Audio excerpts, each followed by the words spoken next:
You don't have to follow a special diet, but you do have to pay attention to what you eat. Why? So that you can take the right amount of insulin to keep your blood sugar level within range.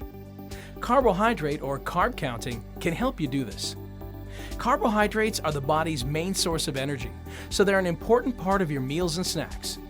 Carbs are found in many foods and drinks, like fruit, vegetables, bread, crackers, cookies, milk, juice, and soda. Some carb-containing foods, like fruit, are healthier than others, like candy. Everyone with diabetes needs a different amount of carbs each day. This depends on things like your age and how active you are.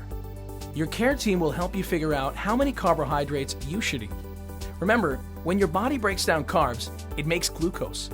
Glucose is what your body uses for energy. Insulin is the key that allows your body to use that glucose and keep going. You need the right amount of insulin for the amount of carbs you're eating. So, how do you know how many carbs you're eating? If you're eating a packaged food, read the food nutrition label if it has one. Carbs are measured in grams. You'll want to look at two things: the serving size and the total grams of carbs per serving. The serving size tells you how much is in one portion.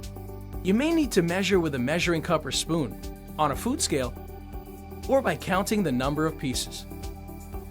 To find out how many carbs on the label. But if you're going to eat more than one serving, you'll need to multiply the grams of carbs by the number of servings you're planning to eat. If you're going to eat less, you'll have to divide.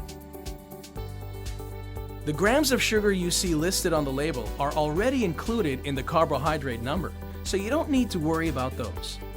It takes some practice, but you'll have help reading food labels, measuring, and figuring out carb counts until you are comfortable doing it on your own. Of course, there isn't always a food nutrition label to help you figure out the number of carbs. So what about fruits, vegetables, home-cooked recipes, restaurant meals, and eating away from home? There are smartphone apps, websites, and books to help you quickly estimate the carbs in foods without nutrition labels. Once you know how many carbs you'll be eating, you can calculate how much insulin you need to match or cover those foods. Your care team will teach you how to do this and when to take insulin. Once you've taken your insulin, it's important to eat the exact amount of carbs you planned. This can help blood sugar insulin. It's important to eat the exact amount of carbs you planned. This can help blood sugar from going too low. Carb counting takes some extra time at the beginning, but the more you do it, the easier it gets. Soon, you'll start to remember the number of carbs in the foods you eat most often. It helps to keep a list of them and their carb amounts. Your care team will help you and your family get used to carb counting and calculating insulin amounts. They may ask you to keep track of this along with your blood sugar levels. This information will help you, your family, and your care team manage your diabetes together.